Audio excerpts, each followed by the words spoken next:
TJ, we all set? I guess we'll Can open you first. talk into the mic?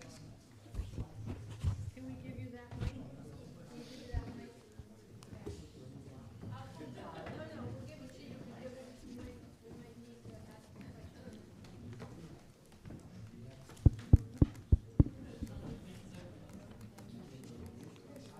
I know.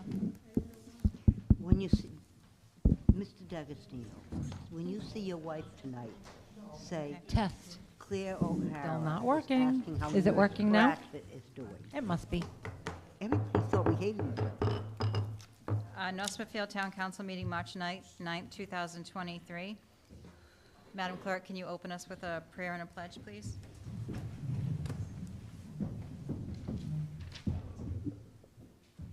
Thank you for bringing us together today in a spirit of generosity. May we honor one another by keeping an open mind. May we voice our truth and listen with an open heart. May we discern your will and to unite in fruitful outcome. States of America.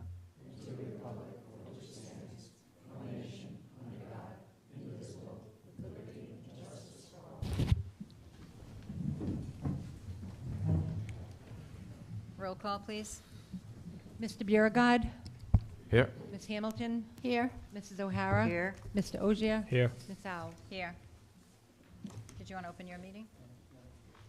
Call the meeting forced to order. Roll call, Terry Bartamoli, Here. David Chamberlain. Paul Vadney. Paul Nordstrom. Want us to proceed until we get to the old business? Sure. Okay. First item is approval of minutes from February 15th. Everybody had a chance to review the minutes. Paul- Second. Paul, excuse me, Paul. Are you using your mic? We can't hear you. I just put it on. Okay, thank you. Okay, so we have a motion. Is there any discussion? All those in favor? Aye. Okay, the next item is invoices. We have invoice number 46016 dated February 28th, 2023, in the amount of $16,800. This is to bring the interim improvements contract to about the 90% design and documentation level. Do we have a motion? Motion to approve the invoice 46016 in the amount of $16,800. And a second? Second. Any questions or comments? Yeah, I've got a question. In the original contract, how much money was left in the original contract? The original contract is about $5,000 left. That's to do public presentations for the, that's actually for the bond question. This is for immediate improvements. Okay, so we have 5,000 left. Any other questions, comments? So we have a motion. All those in favor? Aye. Turn it back over. Thank you. Number 3, old business, discussion by council vote or other action regarding design development for immediate repairs to the existing police station from Tecton Architects. That's you. Was trying to keep up with all of that.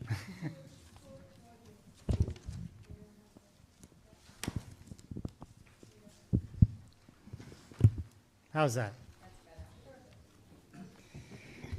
So, the last time we were all together, we had a lengthy conversation, and one of the tasks that we were given was to take a look at the program and unilaterally, and I'm going to stress that once or twice here, to cut the program, just to take a look and see what we could get out of it. And, I have discussed that that was what we were doing with the chief, but he has not been a part of this action. We did this back in our office, and to be honest, we took a pretty aggressive approach.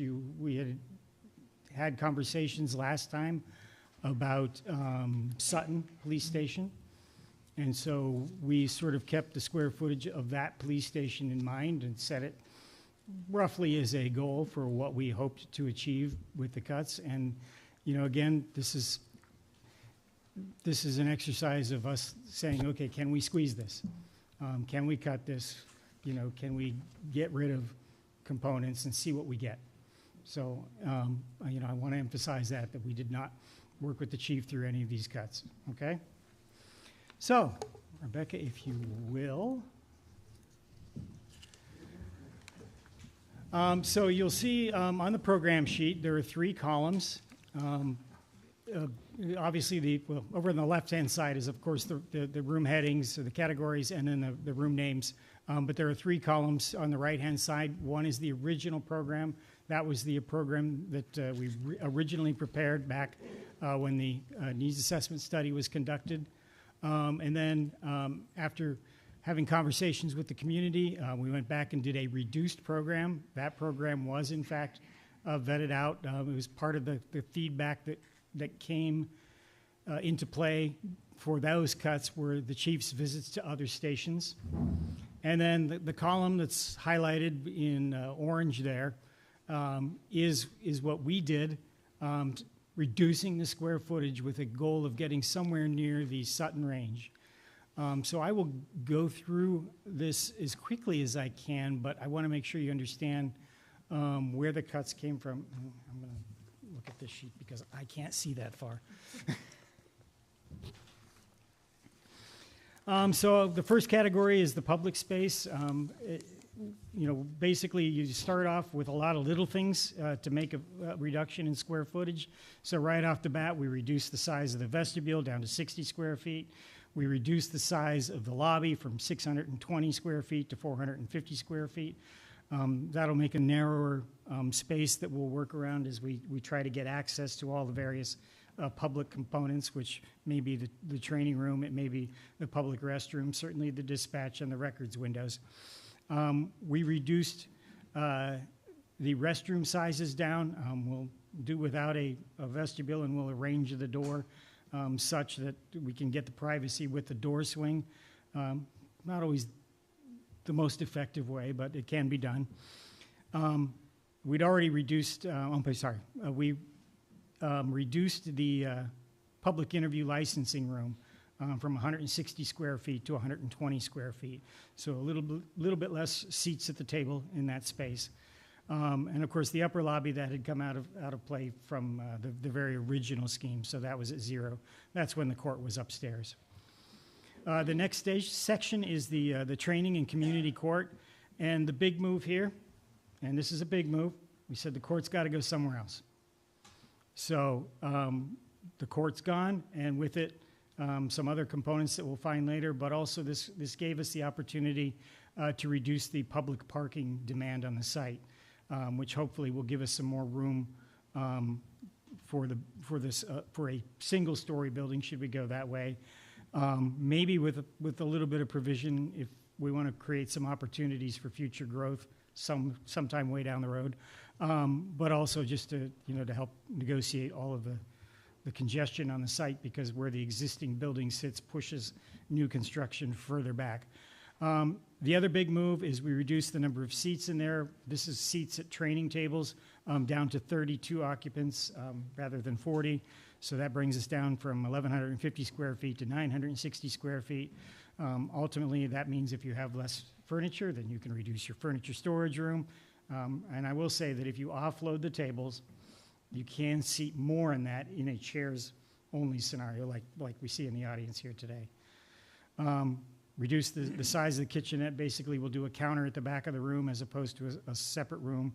And then a very modest reduction in our training supply storage, 2 square feet out of there. The municipal court facilities, which was our judge's chamber and restroom. As I said, the big part of this move was to get the court out of the police station. So those were reduced to 0. The dispatch center, we already had a compact dispatch center design with two full consoles. We did squeeze up the break area. And then the other big move in this category is remove the IT office. Records, we did not change.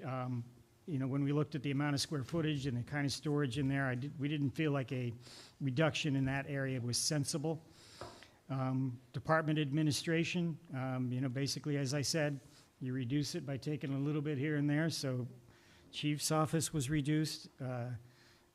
The chief's restroom was eliminated. That had actually been gone in the previous scheme. The conference room had been eliminated in the previous scheme. The captains and lieutenants, that was a shared office. We just tightened that one up even more. The personnel file room we reduced. The office supply storage we reduced. And of course, the Reaper graphics area. So again, we can do a lot with locating some of these off of circulation paths to reduce the amount of circulation, hopefully trying to maintain as much as the space we need for the copiers and the counter and the storage, just getting rid of the redundant circulation. The investigative squad room, the detective squad room we left alone, the interview we left alone, and then the supply storage we left alone as well. When we move to property and evidence, this is another area, and I think we were having a discussion before the meeting. Lots of people always tell you that after you build a new building or a new house or a new office, what is the one thing you're always looking for? Storage space. And I can tell you there is a lot of evidentiary material. We already had combined the evidence receiving area with the evidence processing lab, so we didn't think any further reductions in that area made sense. So we did leave that area alone. Patrol facilities, we took a reduction out of the report preparation area, and the big move there is, again, looking at redundant circulation. This will share some of the common circulation in the building, so it'll be a niche off of a passageway as opposed to a separate room with a door. We have done that in other stations. And when I say a niche off of a passageway, I don't want you to think it's a back hall with some desks in it. We'll just create an area off the circulation pattern where there'll be some proper workstations, but it won't be a separate room.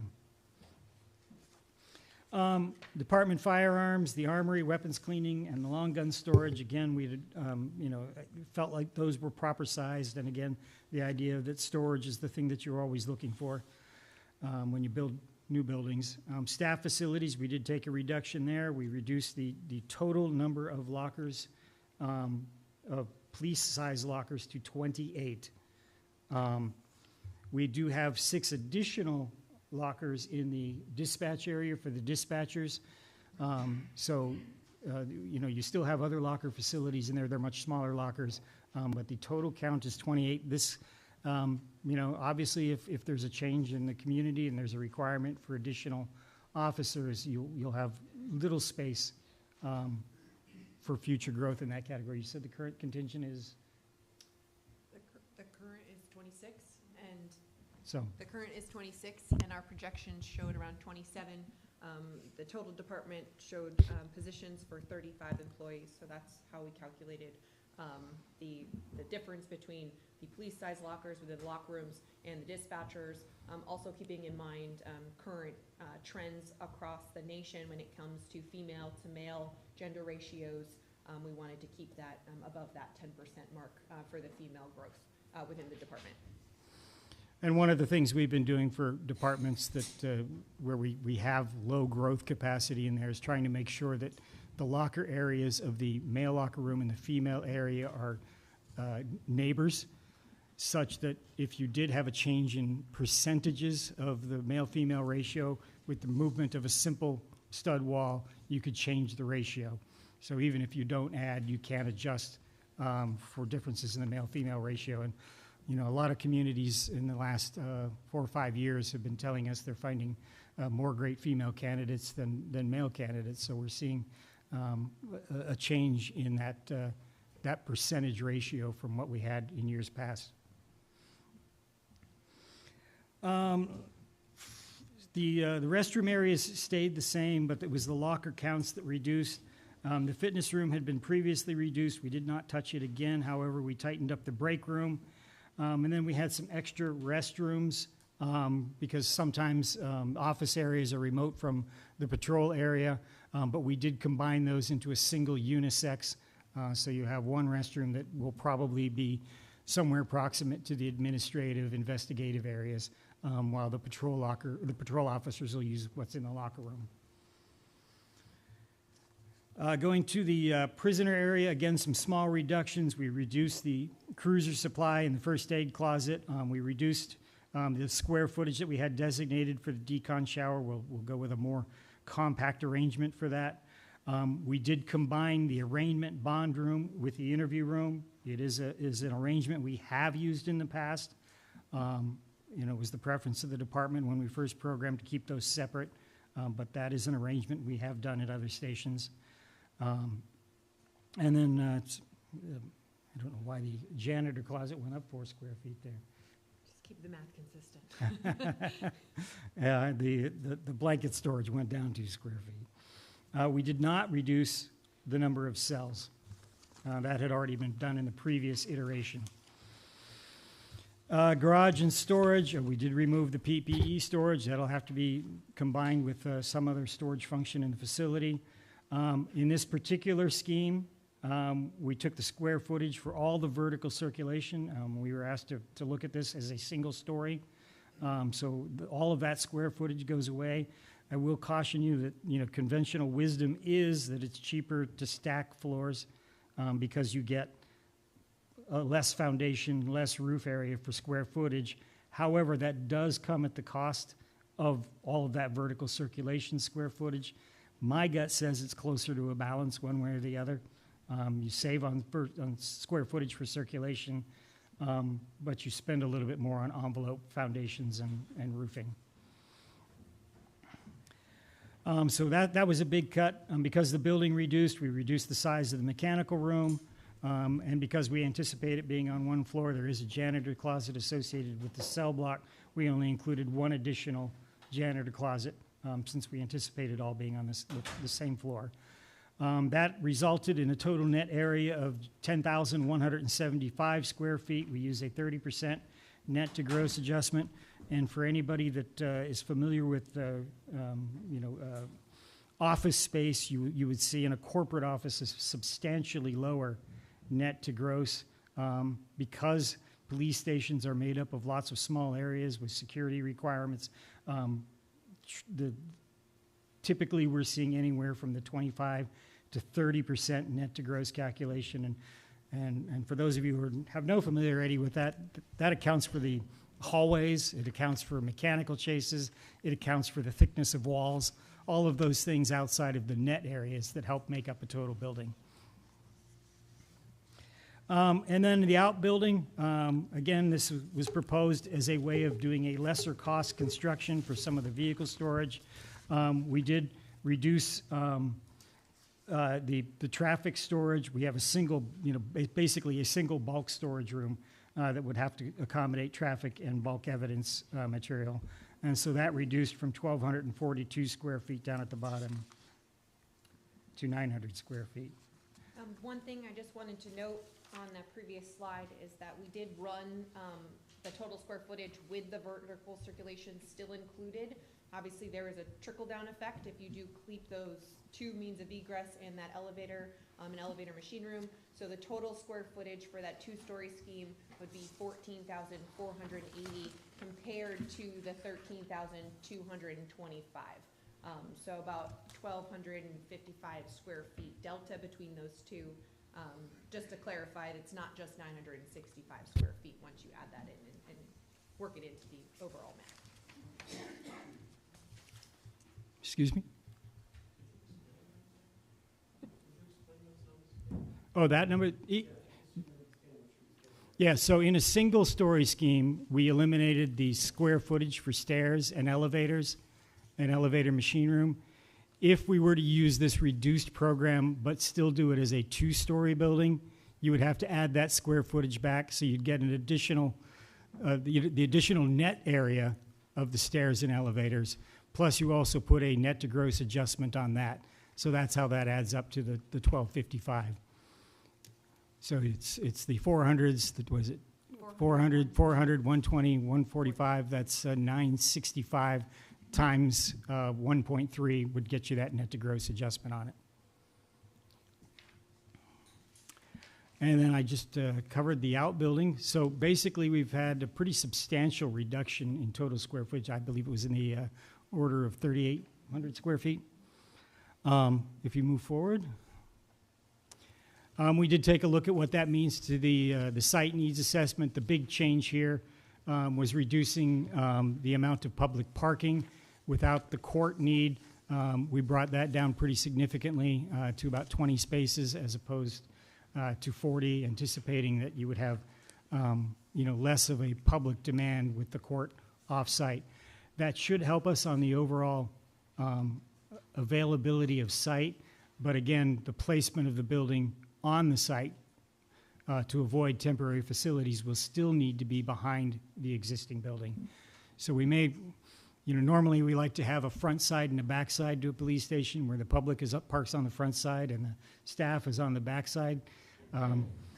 It's a little bit more challenging when you're sitting far back on the site, and I think that showed in the site plan that we had before already. So that still comes into play. Just one note, the very first scheme that I did way back when the program was very large, it had a 13,000 square foot floor plan for the first floor, and I did figure out a way to make it fit. So, I get, without designing it or trying it, I don't know, but my suspicion says that the mathematics is in favor of making this fit behind the building, that we should be able to pull off a site plan. Mathematics always tells you interesting things. Laying it out and designing it sometimes tells you a different story, but it's a pretty good guideline to start with.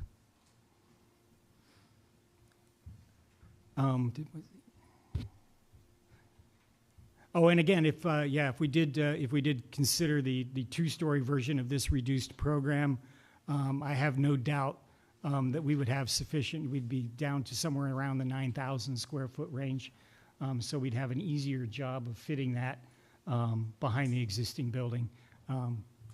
Just you'd have the balance of. I will say it is a fairly small building at that point for a two-story arrangement.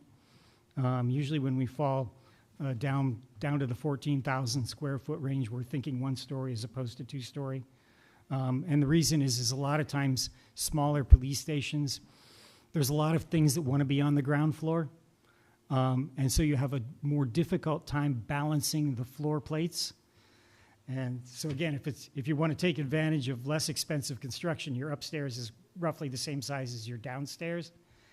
Well, when we find that we have sally ports and prisoner areas and evidentiary areas and the patrol functions and dispatch and the public lobby, what we find is sometimes there's more rooms that want to be downstairs than want to be upstairs. And so you lose a little bit of that efficiency.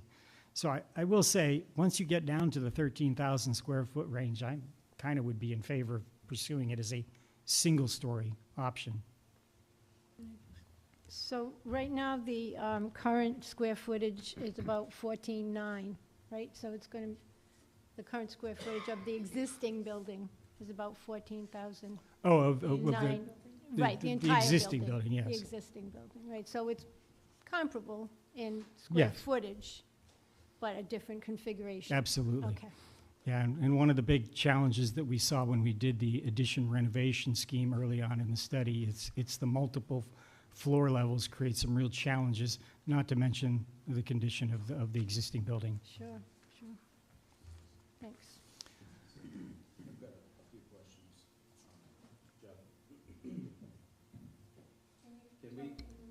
Can we keep the existing building up during construction of the single-story building, in your opinion? Again, based on what I said, my original design had a 13,000 square foot footprint, and it fit. It was tight, but it fit. Yeah. So arguably, if I could do it then, I can do it again. I do think it'll be a different configuration than what I used last time. Many, many, many years ago, I did a 14,000 square foot police station up in Hudson, New Hampshire, and it had a linear arrangement. I was thinking that was a possibility to fit in behind, to create room behind the building for some staff and cruiser parking so that we get a little bit of security separation. I'd probably pursue something along those lines. So right now, the design previously is sort of a big rectangle. I would say that it's an elongated rectangle running parallel with the main road. This new footprint, does it leave room for expansion and future growth? I believe that when we reduce the parking accordingly, we will be able to preserve some area for future growth on the site. This one-story building, can it be done with wood frame construction? It could be. The only thing we have to be careful about is you do require a separation of uses between the institutional occupancy, the holding cells, and the booking area. And that introduces some detailed challenges, but I have done a number of wood frame police stations, smaller ones, and it is achievable. Okay. I believe Westport was one that was talked about at the last meeting, Westport, Massachusetts. That is a wood frame police station. And how big is that one? Do you know offhand? Rebecca's going to check the cheat sheet. 15,980, no, I'm sorry, that's the population. 17,338 square feet. Thanks, Chief. They have 25 sworn officers. I'm sorry, Westport, Mass. has 25 sworn officers. 25? And we have what, 26? Okay. Can I ask a quick question? I just kind of have to go back to my own experience, but when they built the new state police headquarters, they decided that they wanted to save some money, so they decided to take the basement out. So we got rid of the whole basement. Day one, we moved in there, we outgrew the building on day one. Is that the kind of situation we're going to find ourselves in on this one? You know, you're going to end up with a lot more functional square footage than you get out of your current facility. But you know, when we think about an investment like this, we like to think about making that investment once for a long time. You know, I've had departments that, you know, when we built their station, we did the projections for the number of future officers, and you know, it was pushed back and we went low. And some of those stations have found that they wish they had more locker space now. There are others that it works out just fine for. You know, usually when we're looking at what the future is going to bring, it's a crystal ball that I don't really have. You know, I can look at your past history and try to project forward with it. But, you know, usually we take the attitude that for the cost of that much square footage, it's a good insurance policy. I will say the reason I did not cut a lot of your storage needs is because that's always the first thing where there's greater need. I cannot tell you how many existing police departments I visit, and they have no interview rooms because they're using them for storage. They have no offices because they're using them for storage.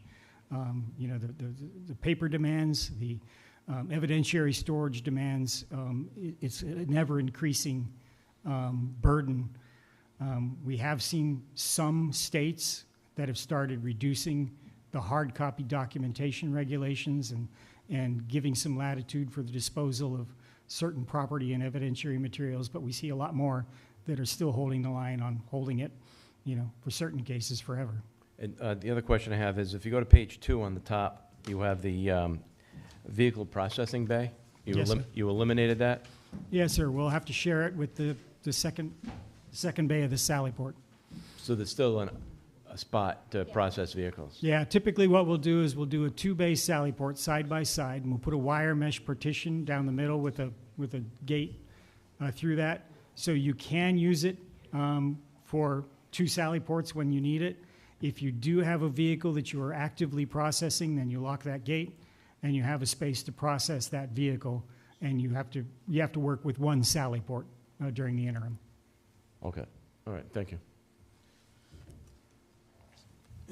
So Jeff, one of the biggest, if not the biggest, square foot savings in this program is eliminating the municipal court from this facility. It's significant, yes. So I question whether or not that is, where is the right place for this municipal court to live? I don't have an answer to that. I don't know if the police chief can weigh in on that or not, but I'd like to know that.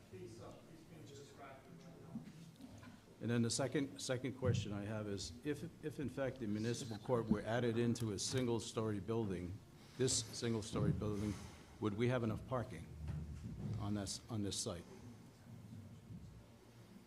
I think that would get challenging. And again, I haven't drawn it yet, I haven't designed it, but I suspect that the additional parking load would become challenging. I'm sorry, David, what was your question? If in fact we decided to add the municipal court back into the single-story building, would we have enough parking on the site for it? Again, Is this on? Yeah, it's on. So if we added the municipal court back into the single-story scheme, would we have enough parking on the site to accommodate that? Again, I haven't drawn it yet, but my guess is that it's going to get challenging. I can't say yes or no without taking a shot at it. Well, I mean, we're restricted because we're trying to utilize this space. If we had another location that was, you know, free and unencumbered, we wouldn't have to be having these discussions, right? So we're trying to work on something behind an existing building right now. So that's more challenging, I would imagine, than having an open lot with nothing else. Yeah, a larger appropriate site Right. does free you up from that Sure. back and forth between parking and Right. building footprint. Right. I will say that I've done a couple stations in my years where we have planned a building for a certain size with multiple future growth opportunities.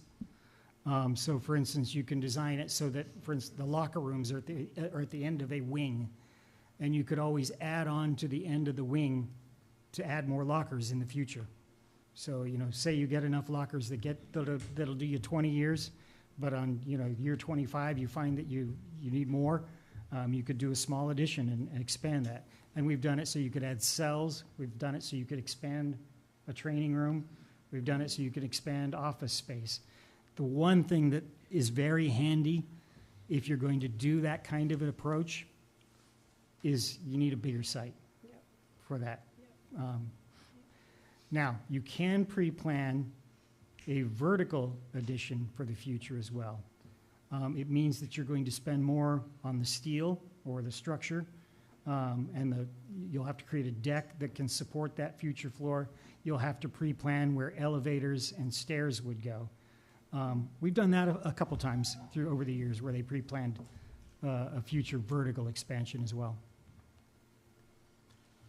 The earlier question that was asked, to go back to the municipal court issue, this is the first time that we're seeing this report, just like you guys are. We haven't had any input into the square footage reduction. We've been going through the process, and it's been made pretty clear to this committee that the municipal court should be in this building. That's the information that we're getting both from the municipal court administrator, from the municipal court judge, looking at other police stations. The municipal court is in the police station building for a number of reasons, logistic-wise, record keeping and whatnot and everything. Instead of creating another space that you need to create somewhere else to have the municipal court, where there's a secure person for the clerk of the municipal court, there's a judge chamber so we can meet in private, and those issues, and those are addressed there for that reason now. They're recommending, just looking at gross square foot footage, this is what we're recommending to cut. No input from the chief, no input from us, but it's our understanding that that municipal court should be in this building. It should be included in this building. I'd just like to correct one thing. I am not recommending these cuts. I have had to do this exercise in other communities. You know, I know the things that get put on, you know, the chopping block when you've got to cut square footage, and those are the things that we looked at in this exercise. You know, I'm not saying, well, geez, you should cut everything and do this. I'm fulfilling the exercise that I was asked to do. Just showing some potential cuts that could be made. Yes. So, correct me if I'm wrong, if we add the municipal court back in, we're adding 755 square feet back into the program? Rebecca's going to double check that math, but it sounds about right. A little bit more than that. So Chief, how long has your staffing been at 26 police officers? I believe Can you the last talk in the mic, please? 6 years. I know we were at 25 for a long period of time. We had the one additional person, I don't know the exact year, but I think it's like 6 years, Okay. 2 contracts ago. 2016. Excuse me? 2016. That's about right. It's perfect.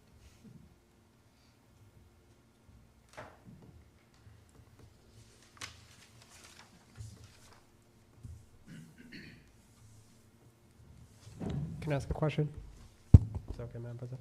So just to think about staffing, and when you said the Westport example, you said they had 15,000 population and 26 or 25 offices as well? Westport, Mass. has 15,988, Okay. so about 16,000 for population, and their gross building square footage, when it was built in 2017, was 17,338. Did you design this by Sutton, Massachusetts?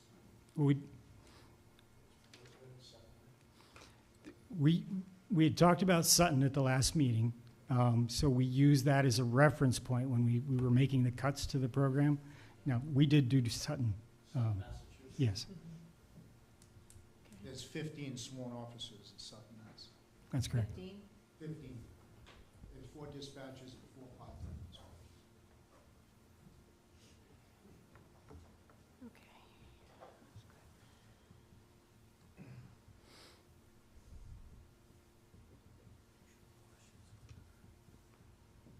I just wonder about the next part of that agenda item.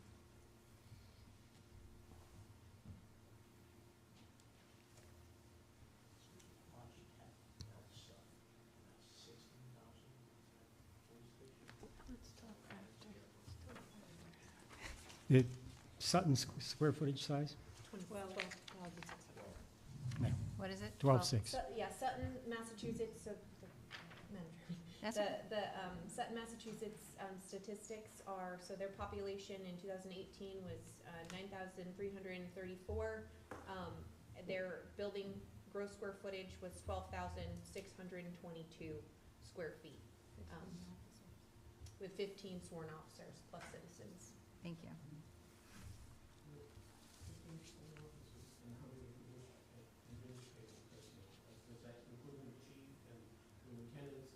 Oh, we just couldn't hear this.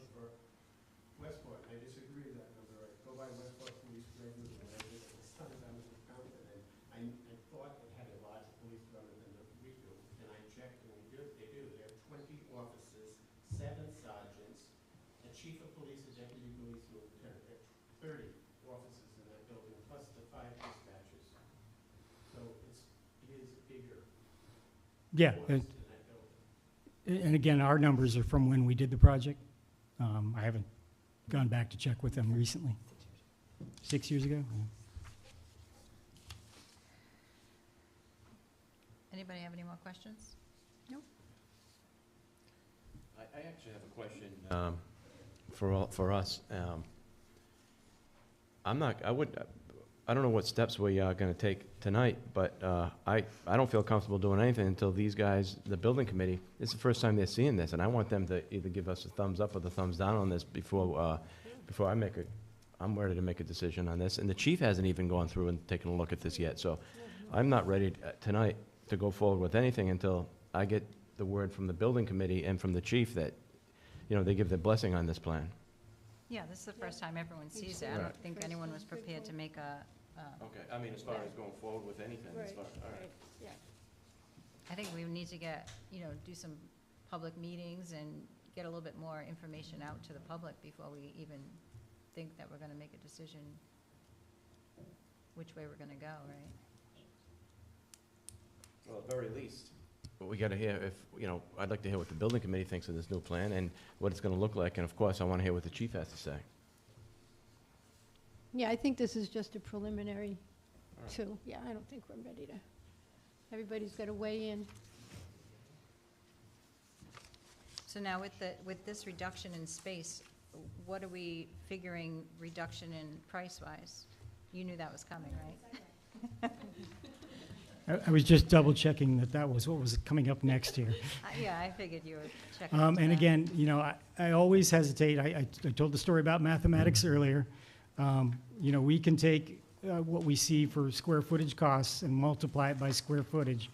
Every building design is unique, so think of these as ranges Right. as opposed to exacting numbers. Sometimes you get better results, sometimes they're not. But we'd looked at the comparison of design bid build to construction manager at risk once before. So with this new square footage, we would be looking, and again, in the range for a design bid build, anywhere from $16,560,000 total project cost to $17,715,000 total project cost. If you did a construction manager at risk who becomes a partner in the process and helps us identify saving opportunities, you may see some reduction in that amount from about 16 million, just over 16 million, to just over 17 million. And again, I have said in a prior meeting that, you know, those savings are dependent on having a good construction manager who's a real partner in the process. So those costs are total cost, including FF&E? Yes, sir.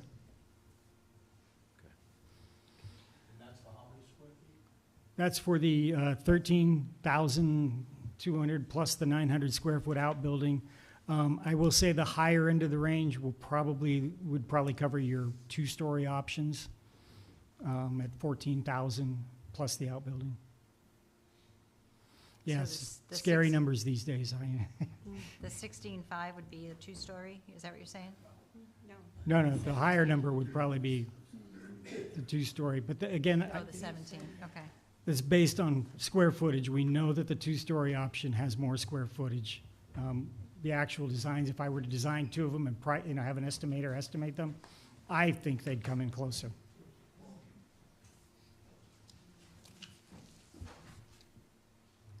And just to clarify, a few questions that were asked or discussed at our previous meeting was what were the cost changes if this were to be funded in May versus November? So we did run some of those percentages just to understand what the change in escalation would be. So these ranges do include escalation to the midpoint of construction, so they are escalated out into the middle of 2025. So that obviously would shift if the whole entire project schedule shifts. So we did give a sense of what that may be. It's around 1.6 to 1.7% on the total project cost for those 6 months of savings. And then as stated, these are total project numbers. So they include 3 components. As we talk about the hard bid or the construction cost, that's the number you'd get from your general contractor. The development costs is FF&E, design fees, testing requirements, legal fees, everything else required to make the project happen, and then also contingencies, so owner's contingencies for any unforeseen conditions. So it's a full comprehensive budget as presented with those numbers. So this 17.7, the highest number, that includes all the furniture, everything, Yes. complete finished building? That includes all the furniture based on a mathematical formula that is statistically doesn't lie. valid. Yeah, okay. From experience, it's valid. Let's say it that way. We're gonna open. in a I minute. have one more question. Is any of the existing infrastructure, like by that I mean furniture, communication systems, anything like that, is any of that salvageable and could be carried over into the new building? Or are you saying pitch it all?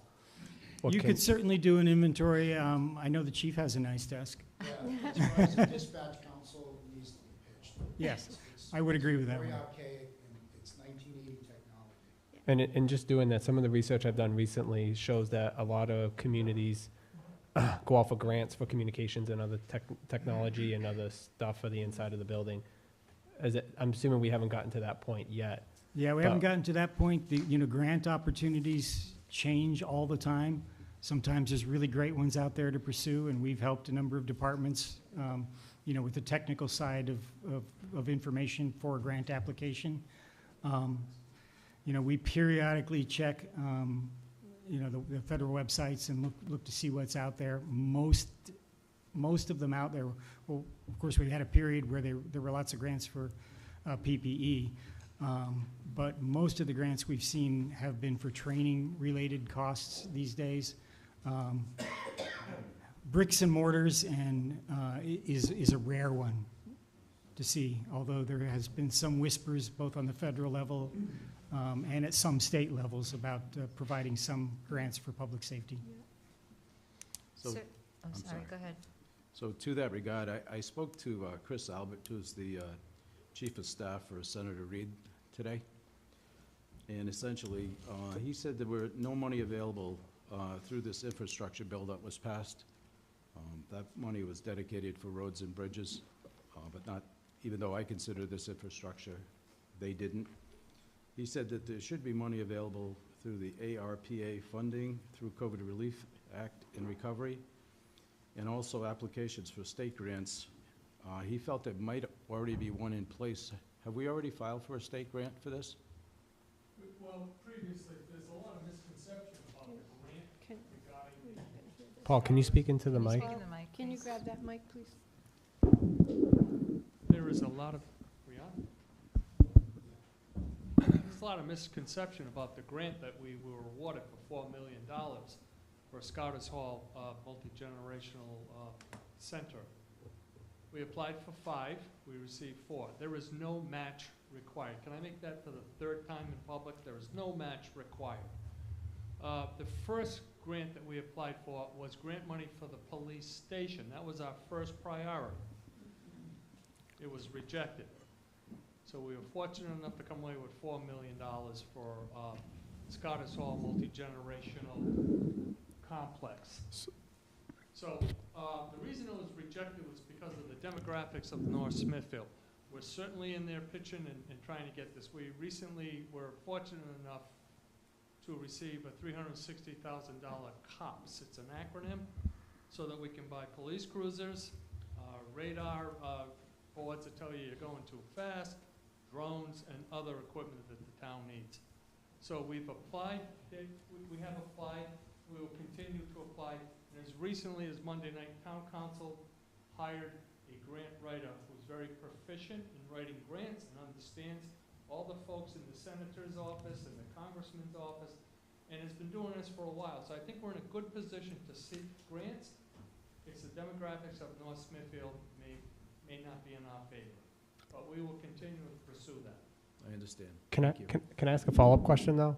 So it sounds like ARPA funds may have been able to be used, and I know other communities have used ARPA funds for this type of projects, or these types of projects, I should say. Was there any consideration to use a portion of the ARPA funding to help fund some of the infrastructure costs related to this project? The APRA funds, the money they received, $3+ million, was dedicated and approved by a previous council to correct the Comstock water tank. Rhode Island Department of Health had been noticing the town since 2017. So those APRA funds were voted on by town council to correct that issue at Comstock tank. Okay. Well, thank you. Very, very nicely done. Well, while it's okay to talk about and look at grants, and it's not a bad thing, we did it on the middle school, we got a grant for the generator.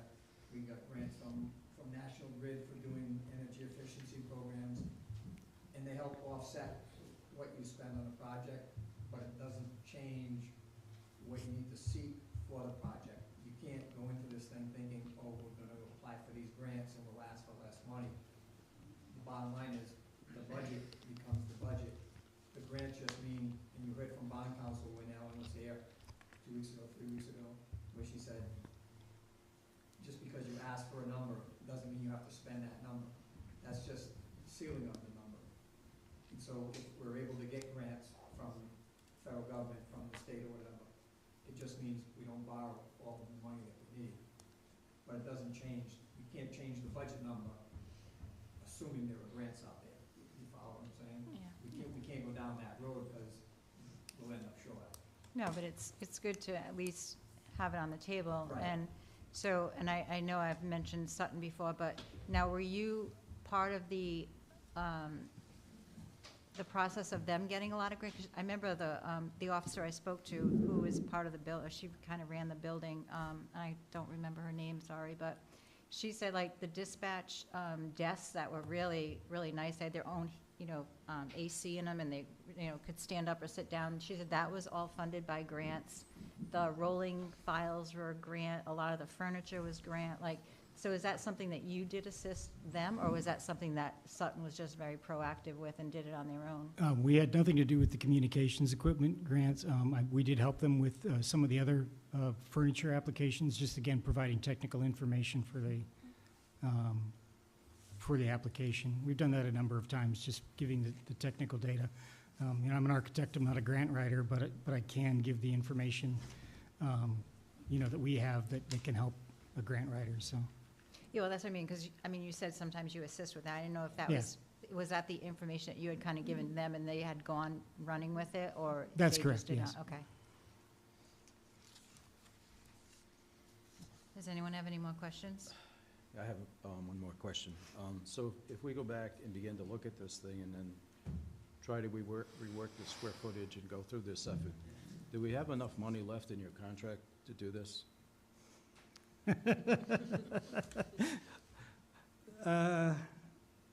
No.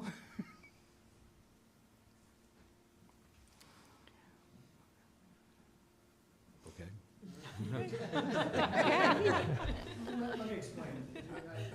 Not to put Jeff on the spot. When the council originally signed a contract with Tecton for the $8,000 to do all this study and everything, it was for two options.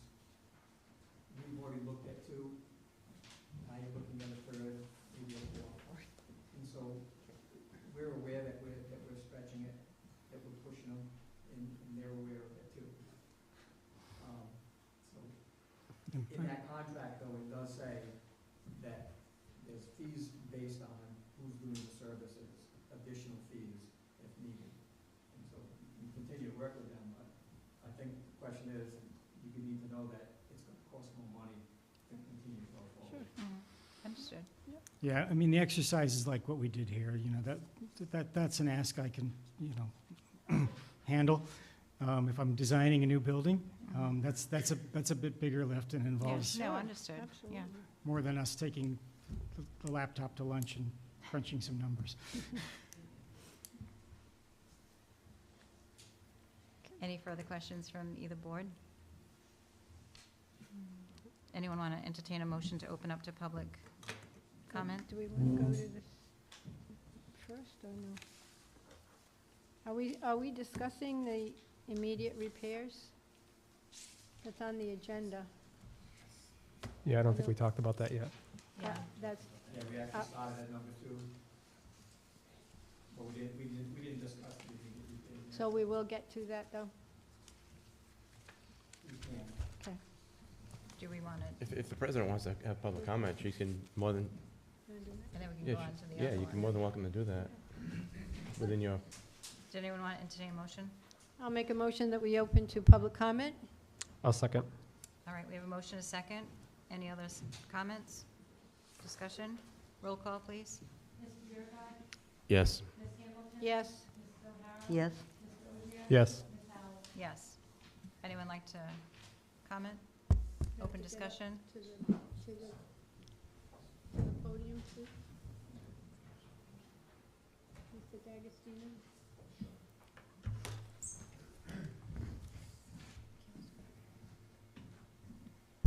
So, Stephen D'Agostino, 1 Tabor Hill Road. Couple questions. So, if I'm to understand correctly, this new facility will be built in back of the existing facility, correct? Correct. Okay. And the existing facility would remain open while the new one's being built? Correct. And obviously, when the new one's built, the police move in there. What happens to the existing building? It's demolished. You have a price for that yet? It's included in the project cost. In this? Yes. In the 17 million? Yes, sir. Is it, all the studies been done, asbestos, so on and so forth? Yes, sir. Okay, that becomes part of the parking? becomes sir. part of the parking area, or- so what happens to the space? Yes, it becomes part of the parking. If you look over your shoulder, that was the previous scheme. You can see the gray area in the parking lot there that says existing building. That's the footprint of that existing building. And then the tan area, of course, is the footprint of the new construction. So 17 million includes demolition, new building, and what was the cost of the original building with the court in it, or whatever? The last escalation that we did was just over 20 million. So roughly 3 million without the court area, whatever. That's correct, roughly, yes. And does the chief agree with that, or? The recommendation from me and the court is that it's better to have the court in the police station. If I may just clarify, the court did not account for all $3 million of that savings. It was all the square footage reductions together that got that 3 million. The court was a portion of that, although Mr. Chamberlain pointed out it is a significant portion of that square footage reduction. And it's just not a municipal court, it's also a training area and committee room. And who determined the location that was the best location, or? Inside the police department? The what? It was the court and myself that determined that the best place for a municipal court and. the No, I mean, to town- rebuild the police station where it is. Who made that suggestion to do that? Yeah. I think that was myself. I know the prior chief, the retired chief, thought that was the best idea, and we kind of looked at the way state police did it in Situate, because the retired chief was a trooper, I believe at that time, or thereabouts, and it was very successful. One important thing that I think, talking to retired Chief Damaris and Chief Saintsevere, who both won, the Cumberland Police Station is new and the Smithfield Police Station was an addition, is to relocate a police department like the Lincoln Barracks and do a renovation. It's very, very costly, and operational-wise, it's very challenging. The Smithfield chief told me it was very, very challenging, and if they could have been in a different location, in a different building, and operate till that was complete, it would have been great. As far as retired Chief Damaris, walking through his police station is very beautiful. They have a community room, they have their municipal court there. It was all about storage. They didn't figure in enough storage. So, and I know I wasn't here for the last meeting, I was out of state. There was mention of best bang for your buck, comparing a 50 or 100-year building. The town of North Smithfield, and tell me if I'm wrong, never built a police station. Never. Never built a police station. You're right. Incorporated when? 1871? This is historic, and I think it should be done right. And as far as a single story, I know that was mentioned to a two-story. The two-story was chosen due to the fact of the footprint of the building and the operability of the police station while that was being built. With the stockpiling, as you know, with construction you need a vast area for boneyards and gravel and whatnot. So the main reason why the choice of this location was picked is because it's the most frequency of our action. So our car stops, our arrests, our calls to service. We're basically on that side of North Smithfield, a precinct of Woonsocket. We have all our retail district there, we have a main highway there.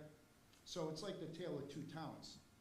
If you look at Pound Hill Road south to Lincoln, along the Woonsocket border, that's where all our main traffic is, that's where all our retail district is, and that's where mostly our calls to service. There's an annual report, you can look it up on the town website, and it shows the frequency of arrests, car stops, summonses, violations, it's all in that area. So when I say a tale of two towns, when you go west of Route 5 and then west of Route 7, you're talking a whole different rural makeup of North Smithfield. But if you look south of Union Village into the Park Square area to Lincoln, that's a whole different area and a whole different makeup. So that was one of the main reasons why we, and those discussions were in 2014, 15, 16, with the retired chief and myself, when I was a captain, is that it really should stay there, because that's where all our calls to service. North Smithfield is pretty unique, where we have major arteries east and west, and we have major arteries north and south. So we can really get to areas of the town pretty fast, if that answers your question. Yeah. No, and I don't disagree. I mean, it's a good location. It's, you know, access to the highway, and most of the action, like you said, is right in that area anyway. There's not much crime up by my house, so keep it that way. So, but the structure itself, is it wood, steel, stone? So we have not designed a building based on this reduced program. As I pointed out when Mr. Chamberlain asked the question, could you do a building of this size of wood frame construction? The answer is absolutely yes, you could. The code allows that, as long as you have the proper separations for the institutional occupancy, which is the cell block area. So in all likelihood, if we did this as a wood frame construction, then we would do the cell block area would still be of concrete block. And typically, you know, because if you have an institutional occupancy, these buildings are sprinkled. So, you know, even though you've got the combustible construction, it is a sprinkled building, and it, of course, has the appropriate fire alarm systems as well. And Not to interrupt you, but if we go with a wood building, a wood frame building, chance of going up a second story though changes, doesn't it? Well, you would, again, if you want to pre-design a future vertical addition, you could with wood frame. You know, the real game comes in from a lateral loading requirement. Because it is an emergency services facility, the building code requires a higher level of resiliency. It happens for police stations, for fire stations, for hospitals. And the biggest resiliency factor that comes into play is what we call lateral loads. Well, lateral loads, for the most part, are wind, earthquakes, those sorts of things. So the more mass you put up high, so the more weight you put up high in the building, the more lateral resistance you need in the building. In all likelihood, if we were to pre-plan for a future vertical addition, not only would the floor joists have to be designed for that additional load, but we would also have to put in what we call shear walls. And in wood frame construction, that's a lot of studs with a lot of plywood on them. Because what that does is it creates a piece of the building that doesn't want to, you know, twist over. And you'd have to do that in both directions. So it can be done. We've done it before. It just adds to that initial cost up front. And lastly, the funding, is it 100% bonds, or? It is. As of right now, it would be. We're looking to speak to Steve, was it Massaroni? So we can see what we would have that we could use from our own reserves, but as of right now, it would be all bond. Has anybody reached out to, you know, someone reached out to Senator Reid or whoever, but there's so much money out there for public safety. Yeah, that's what they were just saying, that a lot of the restrictions, you know, wouldn't allow us as a town, and the administrator said that he tried, and, you know, due to our size. But it doesn't preclude us from going out to looking. It's just that we would need a little more time. So the opera money that we got here has already been allocated to something else, so it can't be allocated for this. So this round probably won't benefit us in any way. So we're looking at about a $269. Well, that was at 20 million. All right, so yeah, We'll use that number, I'm not saying tomorrow, I'm just, right. based on a $20 million bond, you would be paying, on a $400,000 home, you would be paying $268 a year in taxes. And it's a 20-year bond. That's assuming no changes, no new growth, and, you know, everything on a level playing field. And then as part of that, you need to understand, and maybe the administrator could explain a little better, there's debt that we're retiring over the next 4 years, which will total over $27 million.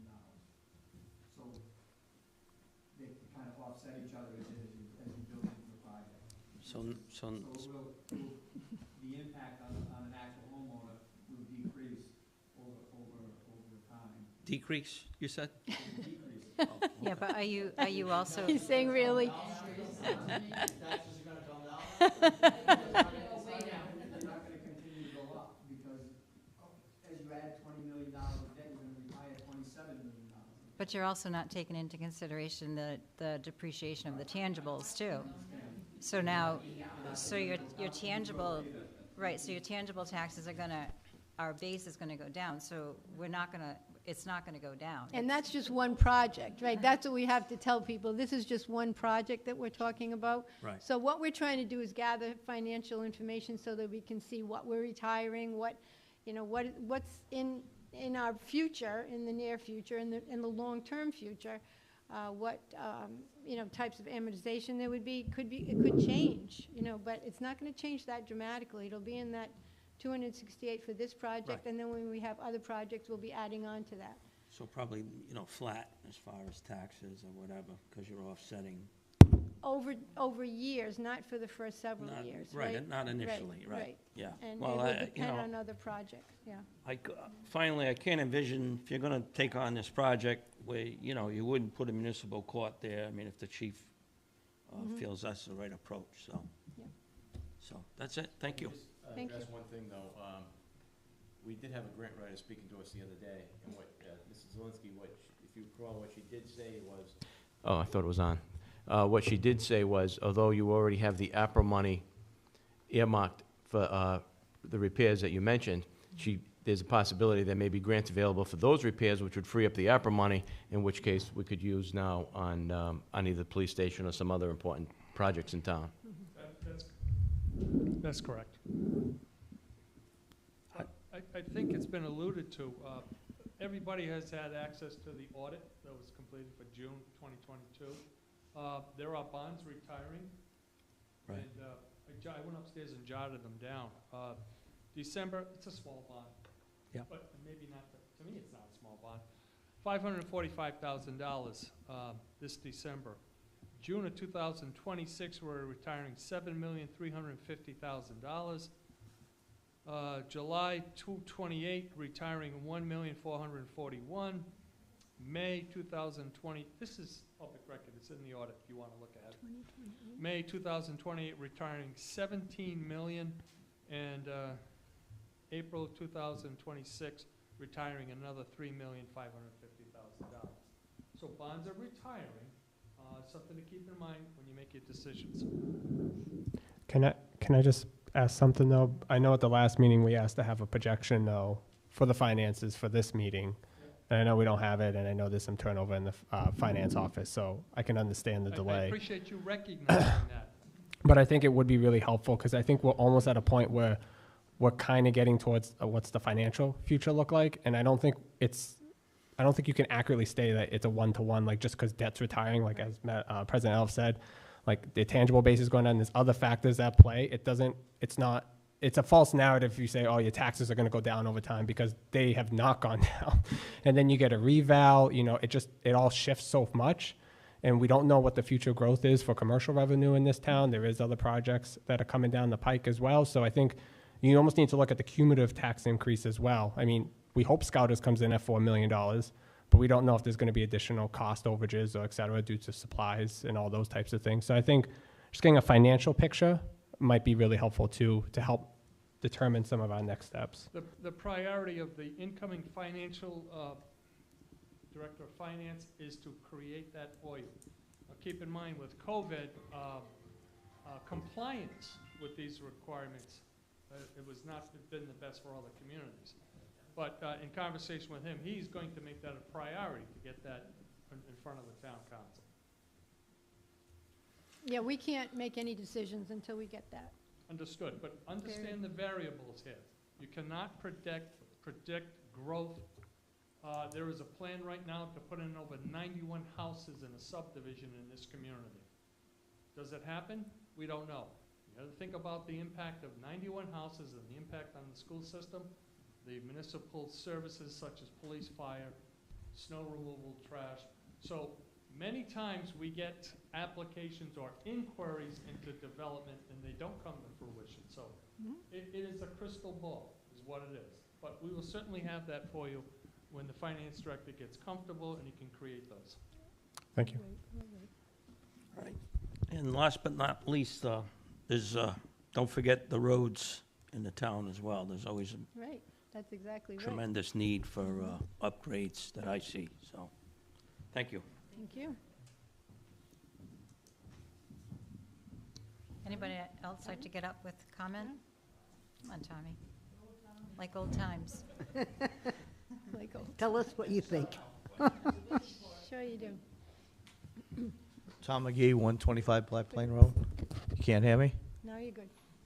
The only question I had is, what was the original space on that for the 20, it was 20 million for how much space?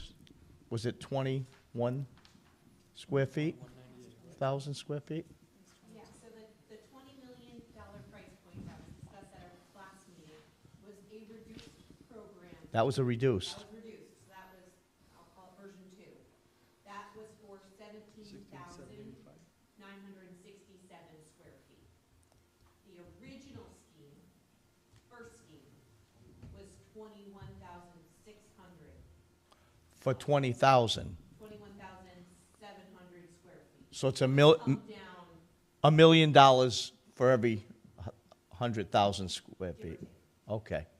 So, and then we came down, I thought we were at 17. What are we at now for the? we're at 14. 14,125. So we've come down Square feet. 3,800 square feet since version 2. And we lost, and we're still gonna pay 17. So we're not getting really that doesn't make sense to me. You're getting less for $3 million less. You know, for $3 million less, you just lost 38. And then the other thing I didn't love was, I like the location, and I think if you're gonna build something, we've done this more times, build something, do we need an addition? Do we need second floor? If you're thinking we need second floor, I wouldn't prep it, because like Chief said, he doesn't want it. You don't want to work it. We got a new station. All of a sudden, we need a second floor. Oh, good. We paid extra money for the second floor, but we didn't do it at the right time. So now we're paying more inconvenience. If you're going to make that decision, I think you got to make it right away and make a decision. You want the second floor or you don't. But don't put it in there for maybe. And it's true. I've been here for 50, 60 years now. We never had a police station. You know, that's true. No, you had Freitas. He'd pick you up and bring you home, but times were different then. Times are different, but also, like I said, my dream would be to put it all together, have everyone in the same place, but that doesn't seem to be happening. No. But I got to tell you, we did the overhaul in Kennel Dean School the first time for the town hall and everything. And I'll tell you what, I couldn't believe we were fixing that building the first time, to be honest with you. And that was, I think it was in 81 or 82. You mean Bushy School? Bushy School. Yeah, Bushy School. That was done 39 years ago, Tommy. Well, what year was that, Paul? 1984. Well, I'm sorry, you're going to call me a liar for 3 years? No, I'm just saying, it was 39 years ago they did it. Right. Right. And, well, what I'm saying, Paul, I'm sorry I was 3 years off. I don't have a thing in front of me. But my point was, it was bad then. I can't imagine construction guys working on, I know we want to save it. We can save stuff. We can save stuff, but when I did some research after, because I was like 21 million. It seemed like a lot. Then they cut it down. 17 seemed a little better, but then you're cutting off 38,000 square feet. 3,800 square feet. So that doesn't really make sense to me either, you know? And I'm glad that you figured the demo. Mr. D'Agostino said most of the questions I wanted to ask, he said. But, yeah, you were reading from me. But I think you should just make a good decision on this and look at everything. I like what you're saying. Look at the whole thing and come up with a good decision. That station's in a perfect spot. that's where all the crime is, you know? But that's all I wanted to say. Never mind building for the future on the top of the second floor. I hate that idea. I'd say just build what you need, come up with the best price we can, and then find out how much to do Bushy School. I've heard numbers from, it'll only take $5,000 to renovate that. Are you kidding? I'm sorry, 5 million. 5 million. Sorry. 5,000. 5,000. I'll give it to you.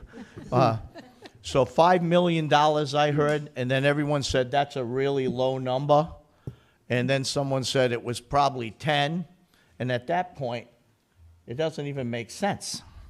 So I'm glad that everybody, both boards are looking at it and everyone's working together, because you just got to get it right. We've done the wrong thing a few times here, and we don't want to get it wrong this time. That's all I got. Thank you. Thank you.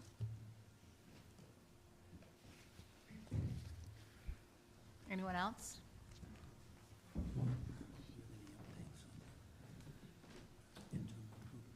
Mike Clifford, 489 Black Plain Road. First, I have a question for the administrator, because he said that there was no matching funds in the grant for the Scouters Hall.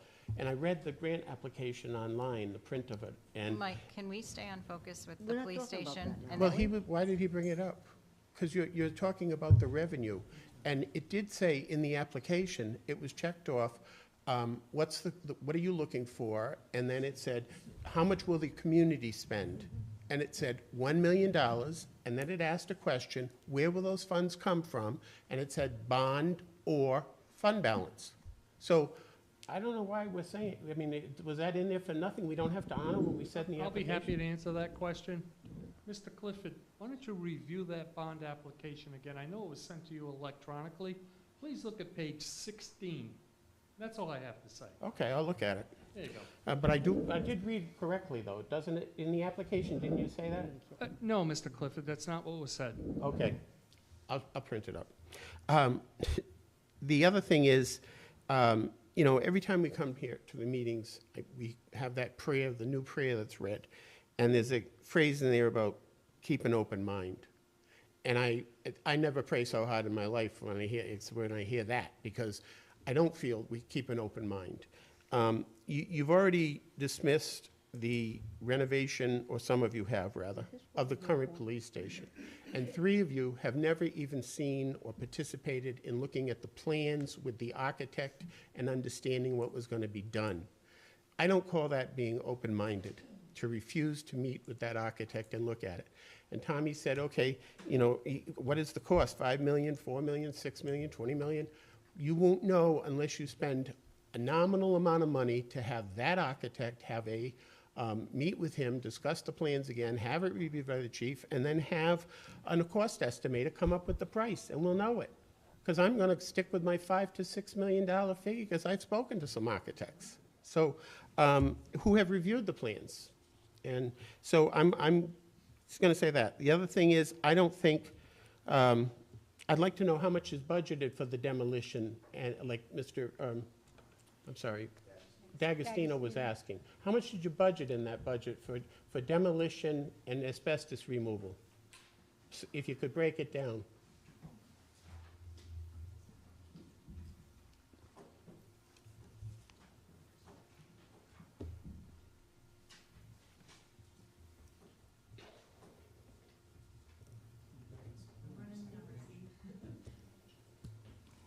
And I'd also like to know what the inflation rider is, the escalating cost for that, for projecting it's going to be built 3 years out. Are those in there? 1.6. Yes. Yeah, 1.6. okay. And how about the asbestos?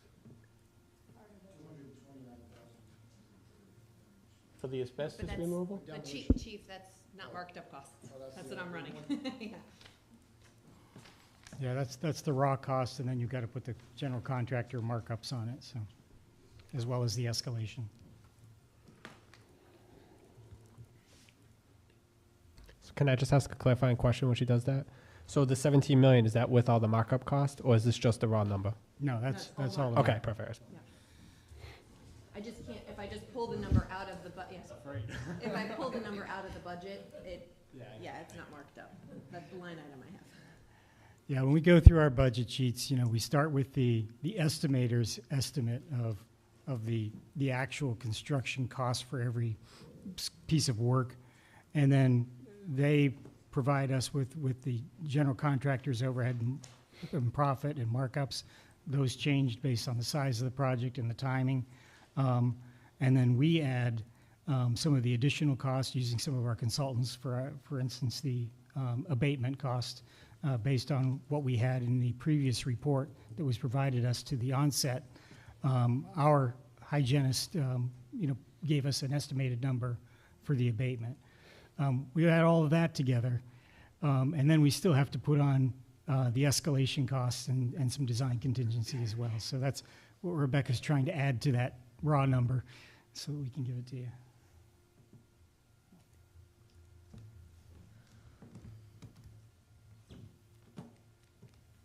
So for apples to apples, if we were to take, and I'm rushing this math, so I just want to caveat that.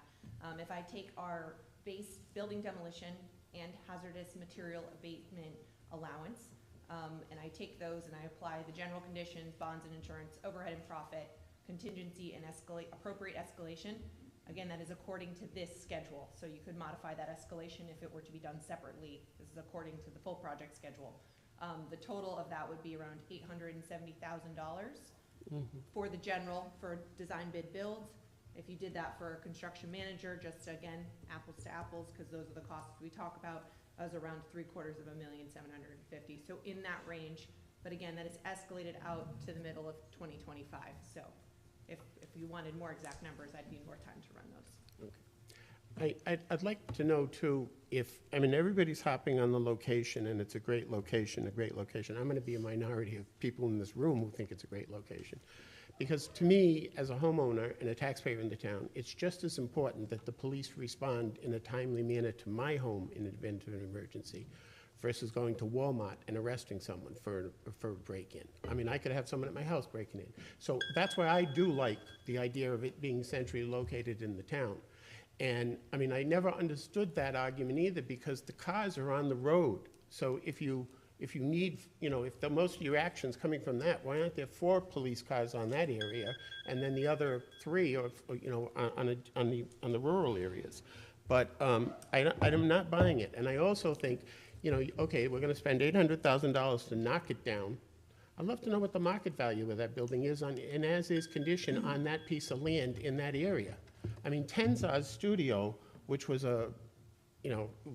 talk about, neglected building. That was a joke, and it's sold and it's flipped, and I think it's on its second sale now, but that's on a postage stamp piece of land. And the initial sale, I think, was like $350 or $375 for that little thing that needed everything. So, there is a cost to knocking down a building that has a value. So I'd like to know, has anybody asked what the market value of that property is? Because if you save the money on knocking it down and you save the money on selling the property, you could find yourself another location. And I think there's a lot of people who want it who in town who are in favor of, keeping costs low and worried about their own expenditures. But I think we should be looking at all alternatives. Not just saying, oh, this is it. I'm sorry. The voters already voted on one. We're not even doing that. And you haven't even gone back and revisited that and taken the time to meet with the architect and have him review it to those members who weren't even on the board. We're going by a lot of hearsay and, rumor mill and all the other stuff. So I think that's you've got to be considerate too. And when you're talking about the dollar amount we're always talking about the veterans, and we want to make sure the veterans are taken care of and the seniors are taken care of. And there's fragile families out there, financially fragile families that you have to be in mind. So, if it means it's more efficient to do something differently, I think that you need to consider that. It's not just one item. Like, the police are going to the fire department's going to be coming in. Maybe it does make more sense to do a public safety project down the road. That seems to be what a lot of people are asking for, too. So you just keep your minds open to, is this a commit, if we spend $5 million on this now, Is it gonna be a big deal if we sell the property 5, 10 years from now and build the public safety committee? Or are we burning our bridges and throwing this building in, and then the public safety building complex will never happen?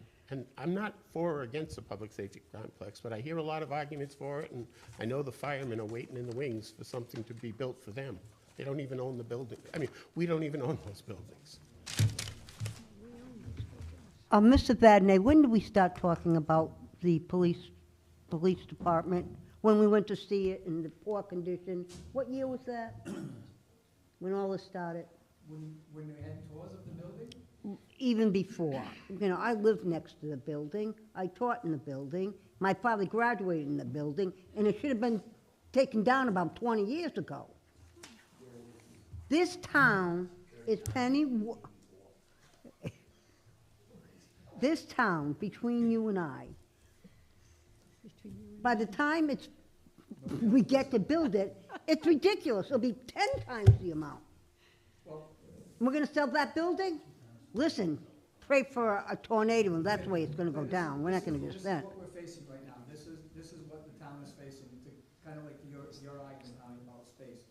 We were originally, when we ran a program, or I should say, when Tecton ran a program, meeting with the police, no input from us, just a professional program review of what the police needed.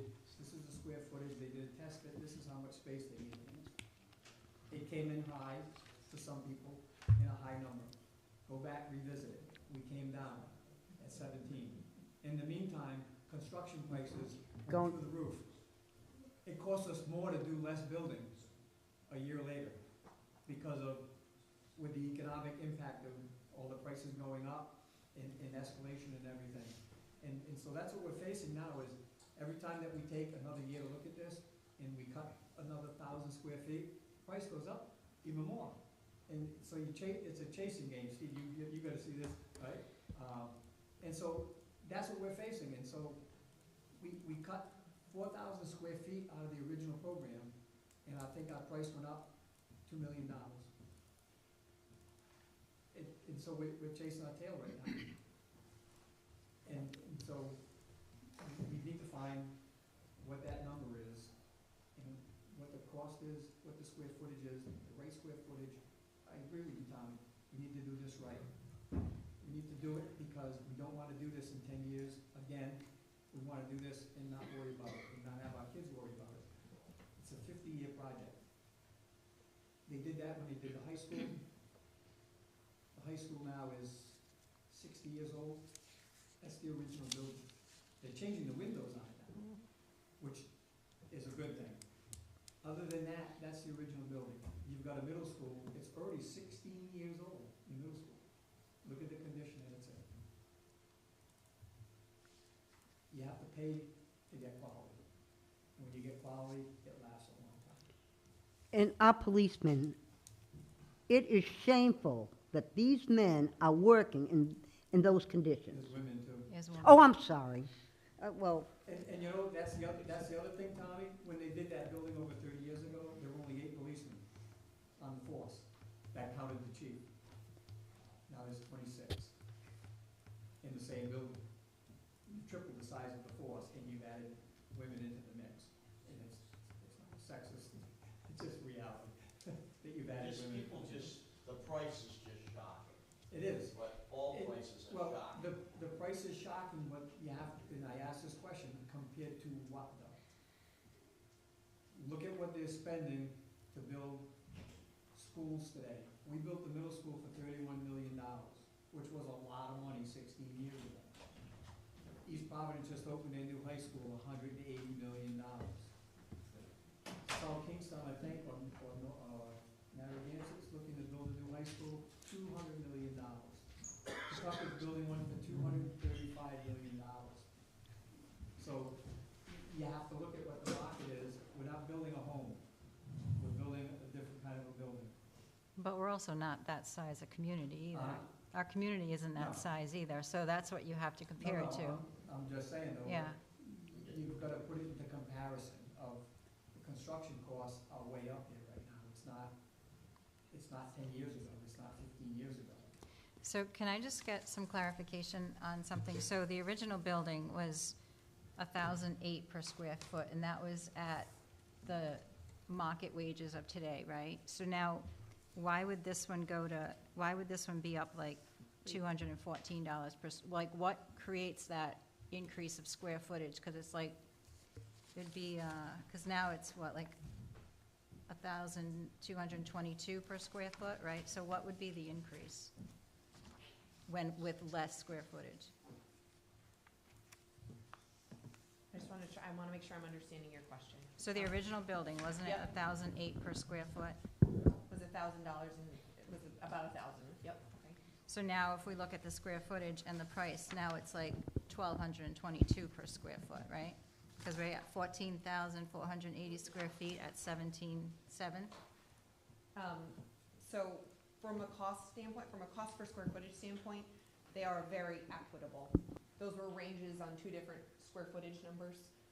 So if you're looking at about $1,000 per square foot, that is pretty consistent from the most recent past two estimates. The estimate before that was escalated according to a different window of time. But the cost per square foot is sitting right around, that total construction cost escalated to the midpoint of 2025 is sitting around that $980 to $1,000 a square foot. Total project. Total construction cost So why wouldn't it be 14 million? for the For the two-story, the 14,000 square foot, why are we still at 17 then? I guess that's, because I think that's kind of what you were asking too. If we're cutting that much square foot, then why isn't the price reflecting that?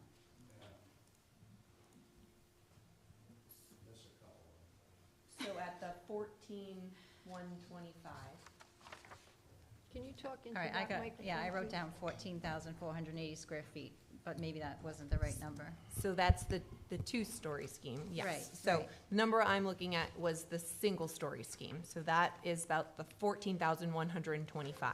Okay. Now, all of that square footage, so there was some changes that were made between version 1 and version 2 and 3. Version 1 was all one singular facility. So it was all being carried at that one cost per square foot. The two reduced schemes took portions of the program and put it into an outbuilding construction. I think we had maybe mentioned this in the past, but the resiliency requirements of an emergency response facility don't apply to every component of the program. So we were able to take some of that garage space and storage space and incorporate it into an outbuilding construction, which is at a lower cost per square foot. So that does change the math slightly in how that's calculating across the total square footage. Version 2 and version 3 take those reduced square footage numbers. So in this case, I'm looking at the 13,225 That's the plus, one story, right? plus the 900 square foot outbuilding Yeah. at two different costs per square foot. Once that's worked through in its entirety, we are looking at a $980 a square foot total construction cost. So that includes site work, escalation, all of the general contractors' markups. It's your bid number essentially divided by the square footage. Again, that there's, because of the two different price points of those two different components of square footage, that does tweak that calculation slightly. One other thing to note is that when you reduce your square footage or your programmatic need, you're not always reducing the most expensive square footage. So your dispatch center, which is a very costly square foot compared to the middle of a garage bay or a storage room, you sometimes will reduce some of those lesser costly square footages, and that does not offset appropriately. So when you have an estimator look at this, you may see a change in the cost per square foot because you are keeping your more expensive square footage while removing some of that lesser expensive square footage. So how that balances out, like a square foot within an office space is less expensive than in the middle of the dispatch center. So sometimes you'll see discrepancies in that, the square footage versus the cost and how that kind of rolls into the cost per square foot, if that makes sense. There's a lot that goes into it. Because I'm thinking if you're giving me a per square foot cost, then I can take that times the square foot and that's my cost, but it's not coming out that way. This include that. Yeah. This number include that. This has the exact same. We're But cutting to out give the us a cheap square stuff foot and cost, leaving then in. it's not accurate. Well, basically, not all square foot are created equal, is That's what you right. said. I understand that, But I think to President Elves's point, if it's 980 construction, shouldn't that be the all-in cost regardless of where it's being constructed? David, Unless I'm wrong. can you kind Could be of wrong. explain this to me? So the 14,480 doesn't include the outbuilding square footage, so it's actually 14,480 plus 900 square feet. The 14,480 is compared to the 13,225. Just if you're doing apples to apples. Okay. I can pull up this spreadsheet if you want me to. I don't know if that'll, I'm just trying to see how it works out because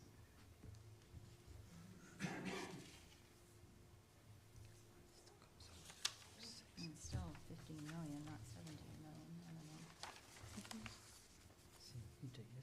Can you explain it differently? I'm not sure what you're asking, what you're getting at. You take this number divided So by that. the square foot cost, Per square foot. if Difference it's is around this $1,000, and the building is 1480 plus 9, so that's Yeah, but it's the same. 15.3. So why are we at 17.7 for a price? I guess that's what I'm asking. See, this contributes a certain. If that price is all in square foot, then why isn't it? One is construction cost and one is project cost. So the project cost is above the $1,000 square foot? the total project cost, yes. Okay, It's that's like a what I rocket wanted to balloon. know. And then when the square Yeah. footage changes, it trickles down through the entire budget. Okay, that's what I was asking, okay. The building is X number of dollars. And then there are soft costs, the Yeah, but design costs, the FF&E, and testing, and all of those things that And come that's into the that. higher number. Those are all Was it additional costs on 22,000? top of the building. The building has all the building with the contingency and that stuff in Square it. feet was the original. The demolition, the asbestos, and that's all in the building cost. And then there's soft costs for design and all of that. It contributes $4 a square foot.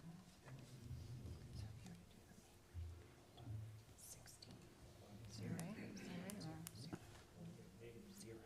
So why is it? Oh, you can't be dead, I'm gonna see it. We got escalation built in. Tommy, I remember buying bread for 20 cents a loaf, now it's $6. Do you think the building's not gonna change? I don't understand.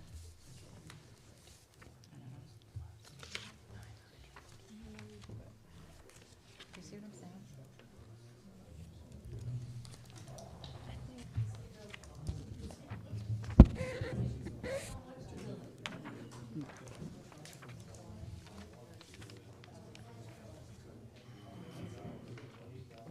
And before it was 1,008, so you take 1,008 times that, it comes up to that. So if we take Your site work is also the same. 15,000. So, if I may, I can't explain all of that difference yet, but I'm finding where it comes from in part. For instance, we did carry a number for the flat roof versus a pitched roof. We used the number that we had from our estimator at 663,500. Well, you divide that by both square footages, you pick up a difference. Likewise, we use the site construction cost. It's the same number in both schemes. So if you divide those numbers, that number by the two different square footages, it has an impact, it just creates a change in the square footage cost. So again, I think this is just an example of the imperfection of a quick back of the napkin Okay, so it could exercise. fluctuate then. Because, I mean, and I understand it's the design cost, but when you look at the 21.3 from the original at 21,194, it comes out to the 1,008, which is what you quoted before. So that's all in price. So this should work out the same way, and it's not. That's what I'm asking. Which That was budget is that? Is that fully escalated to today? Estimate, it's going up. What they were saying is, when you give a bid, that's what they're saying, it's $1,000 a square foot. But when they actually wrote up the plans, your project turned out to be $1,200 a square foot. Just, if you're talking, hey, how much does it cost to build it? You're gonna say 1,000, is that what I'm understanding? And then once you got the project together,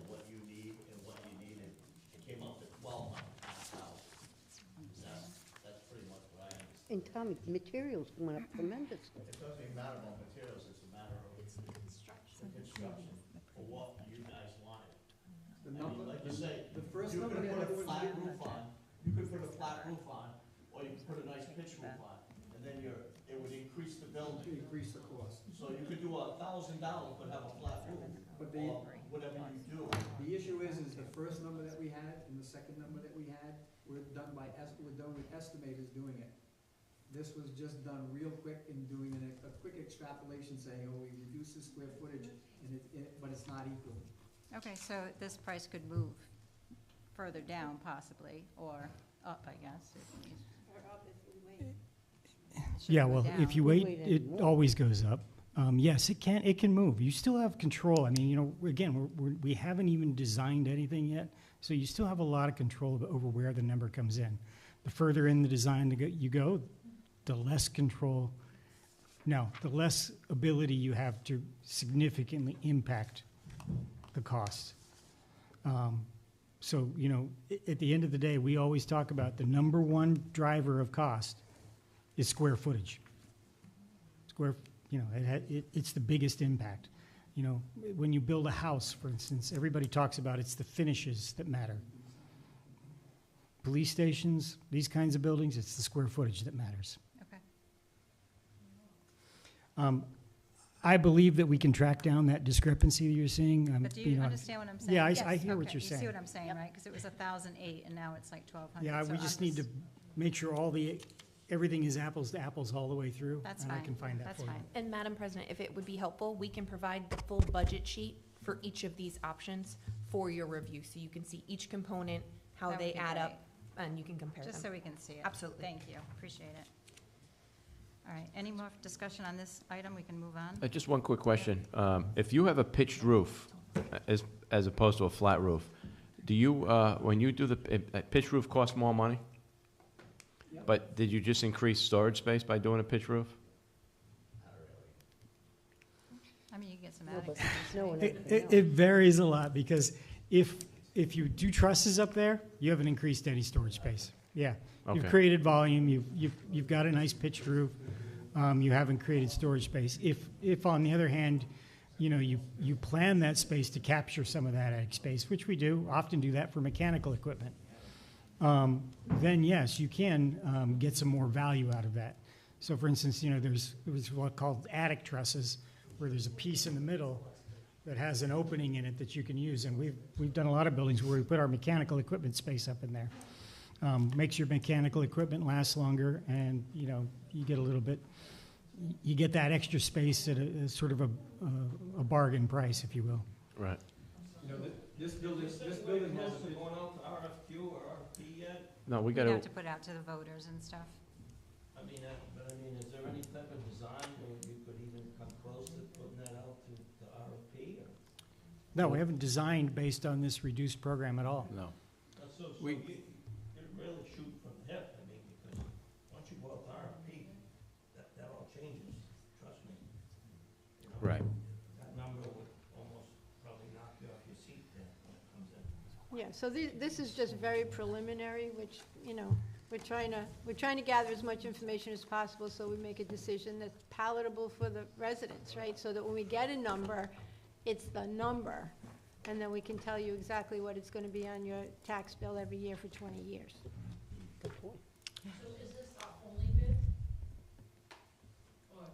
Well, this is they've given us basically 4, so. Yeah, so there are So this different is not a bid. designs. We- It's I just don't build design. I design buildings. We're in the very early stages, unfortunately. Can I ask another question? So, and, you know, there's all talk about a potential recession, you know, and it comes up every now and then in the last 2 years, I feel like. But what does that impact? Does that impact construction? Does it impact construction cost? Because you can make the argument that, you know, we can go out for the 20 million or whatever the cost is now, 13, 14, 15. But you're baking in the high inflation that's already baked into the cost, and you're carrying that inflation forward. So you're already kind of, you know, paying higher now than if we had built. I know time is something that, but has any of that modeled in, like, what does that look like, just in general, just to try to understand? So, no, I don't model in a recession, but if say you were to approve some money for some project, and it had an escalation of somewhere in the neighborhood of 6 to 8%, and there was a recession, then that escalation that the contractor actually applies would go down. Okay. Not only that, but if you hit the market at the right time, you know, when builders see a recession coming on, they get worried about what are they going to do to keep themselves and their staff busy and their equipment running during that recession. So what we also see is some of the markups come down. Now, I've had a few projects over my 36 years of doing this that hit just the right time, and we've seen some great prices come, you know, in that period when you're just entering into a recession. If I could only predict when they were going to happen. I mean, I have clients in Western Massachusetts who will tell me right now we're already in a recession, because where they live, it feels like a recession. And I'm sure that there are other communities all across, you know, certainly New England, but all across the country that feel that same way. Whereas if I'm in the Boston area, it feels like a boom time, because there's lots of projects going on up there. Okay, thank you. Any more questions on this item?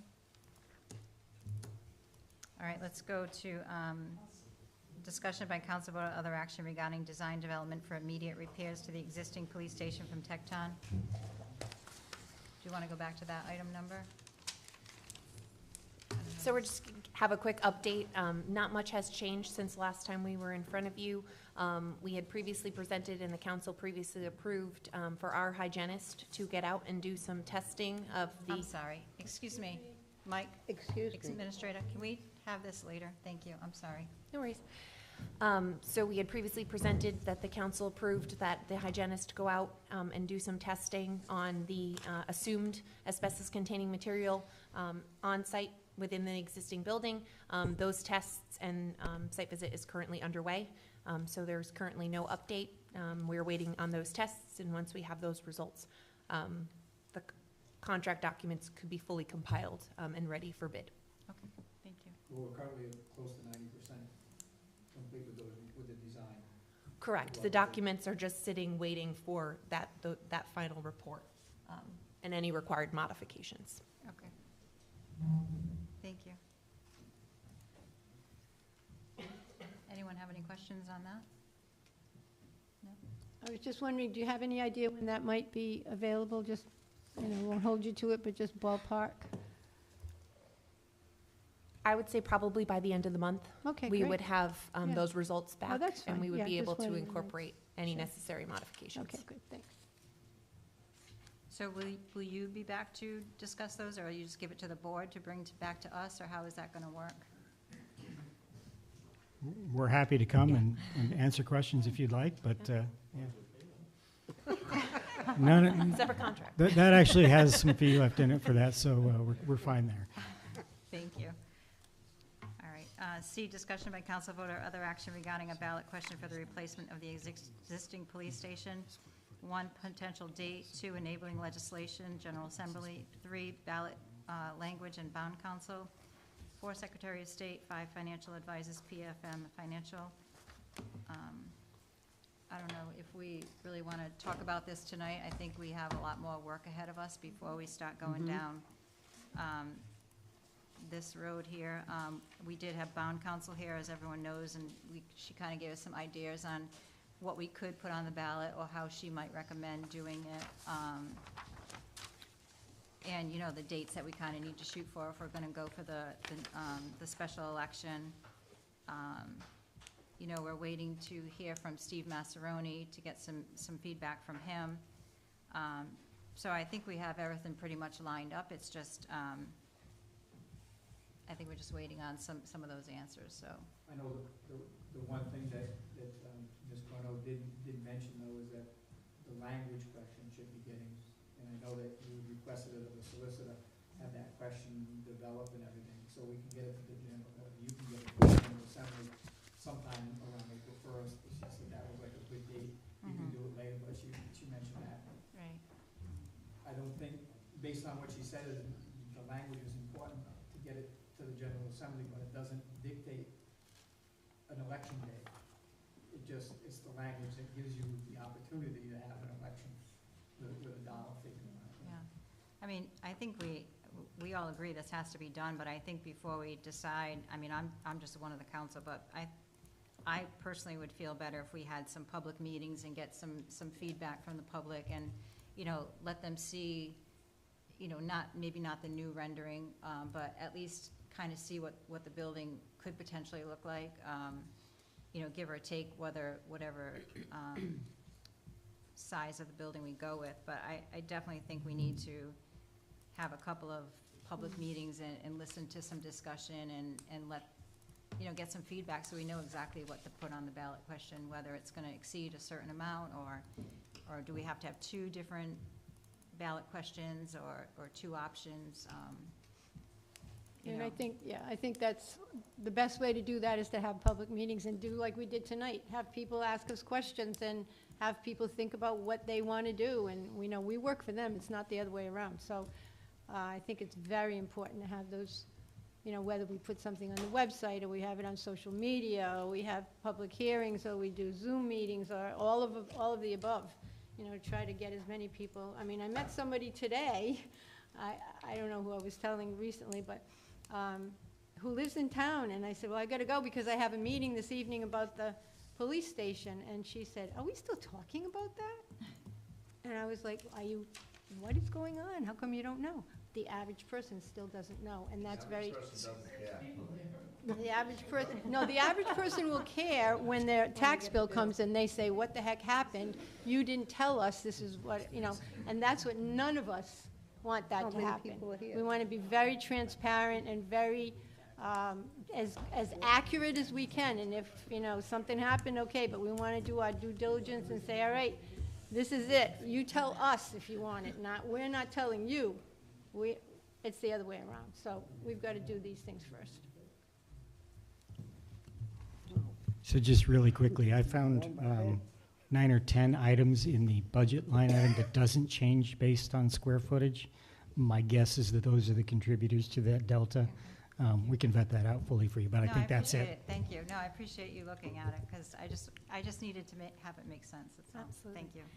And just to build on that point, I think we mentioned it and discussed it last time, that we would be happy to participate in those community presentations. They were incorporated into that original study cost, and we've held them kind of sacred for those interactions and presentations, and tailoring that, following your counsel, the committee's counsel, on where it would be best to show up, in what format, to seek that feedback. Yeah, thank you. Wonderful, thanks. Yeah, I think we would definitely need to take out some newspaper, like at least a full-page ad or something, just so people are aware, but maybe put some signs up around town, because we really need to make sure that there's some sort of public dialogue on this, and people know that it's out there, and it's not a surprise when they go to the election, and like, hey, why wasn't I told about this, when we've been having all these meetings, but I just think we really need to make sure it's out there that we're gonna do some meetings. Anyone have any discussion on C? Well, what's the next steps for the committee? What are your next step, Paul? I would think our next step, we'll sit down and we'll meet with Tecton and the chief and go over what we were presented tonight and look at that and see what we can do without and what we think we need back in and get back to you guys. So I'll have like another joint meeting? I think that's the only, we're gonna have to continue that joint. Yeah, no. We'll meet with them alone, but the next, we would have another joint meeting. It's the only way we're gonna have to do Yeah, this. no, that's because perfect. If Yeah. if I may, You're the decision maker. Chief, how do you feel about this? You've been sitting very quietly, taking it all in. Do you have a few words to throw at us? And I mean throw at us.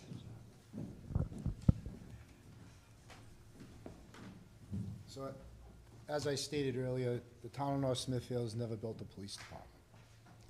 To keep property value at a good level in any city or town, schools, public safety, fire, DPW, these are infrastructure that is most needed in cities or towns.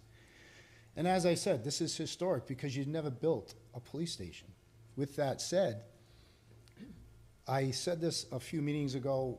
I've been at this since a captain in 2013 and 14 when this started. Things have changed. Square footage prices, South Kingstown, the town in South Kingstown, $200 million bond, 800 change square foot price for a school. These are the prices that municipalities are paying for these types of buildings. But what I like to get through to the public and to the council is this isn't for me. It's not for the men and women of the police department. This is a town decision that the town should make, the voters should make. And if you put enough time and resources, this committee has been great. And Tecton has been, you're talking a building soup to nuts with everything in it at the highest possible amount you're gonna pay for a building with everything in it. Doesn't mean that's what you're gonna pay, but they don't care about sticker shock. They care about the numbers. It's statistical data and it's math and it's not personal. So with that said, if you invest the money into a building, you're talking 50 years. I'm not gonna be here, most of the people in this room aren't gonna be here, but it's something that you need to start doing. It's a brick and mortar. It's an investment. You're not paying for a car or a truck, a police cruiser that's gonna devalue. This has value, and it's gonna have value for a long time. So as a decision maker, it's no decision for me. It's new because any renovation with the hidden cost, the town's wasting their money. 100% with the closeness of what it's gonna cost, it's foolish. So now we're at a point of, we're gonna build a new building, and as Tecton had stated to town council president, all square footage isn't created equal, so if you take out a sally port or a storage bin, it's peanuts. It's not a lot of money, because it's not that much of a value per square foot. The municipal court, any law enforcement officer will tell you what their it should be in the police department. Most are. And if they're not, it's because they were developed like this town, because you couldn't even fit it in the police department, right? Because we weren't even owner of the whole building. It was half the town. So more importantly, what I want to say to the council and to the public is you're making an investment. It's longer than what is going to live any patrolman or chief. And I think you definitely need to put it on a ballot, and you definitely need the people to vote for it. And I get it. It's a lot of money. Yeah, it is. But it's going to cost a lot of money. It was a lot less money 5 years ago, and it's going to be a lot more money 5 years from now. So, but no matter how much money it's going to cost, it's an investment. It's brick and mortar. You have a police department. So that's all I would like to say. Thank you. Thank you. Thank you.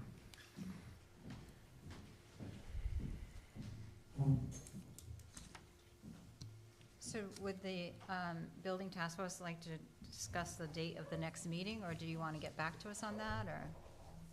If I may, Paul, I think we have to wait till we get the financials. Well, I mean, just to come back with what, But just, You guys, can I just go to our agenda? sure? So the next meeting date, are you guys are free, the 22nd? It's a Wednesday? Why don't we plan on meeting then, and then we can go over the plans with the chief? Chief, are you available then? The task force is gonna meet. The task force will meet. I think it's important to note that we need some time right now right. to digest what we have to. I don't think we're at a point we can even recommend another time that we can get together as a joint group. We need to look at it, and from my perspective, we're not gonna make a recommendation that has any obsolescence in it. We can't afford it in this town. It has to be done right. We only have one bite at the apple. We have a great architect working with us. I would never recommend that we use an architect who has no experience in municipal buildings and police station, such as Mr. Clifford has indicated. Why in hell would we ever go down that road? Makes no sense. Thank you. All right, so your we'll meet next the task- 22nd. Your next task force is the 22nd? Right, and then, that first Monday in April. Does that give you enough time, or do you want to go later? Well, no, that'll give us enough time to meet. Yeah, no, the first Monday in April, then I can talk to the council about the next joint meeting. All right, so you'll Okay, just so come let us do before our us, stuff okay. and Oh, I see. And you Okay. come back and update them, Yeah. the first meeting, and set up a meeting, another joint meeting. Good, does that make sense? Yep, perfect. perfect. Okay. All right, well, thank you so much for coming back, and we appreciate it. Thank you. Motion to adjourn. All right, motion to adjourn? So moved?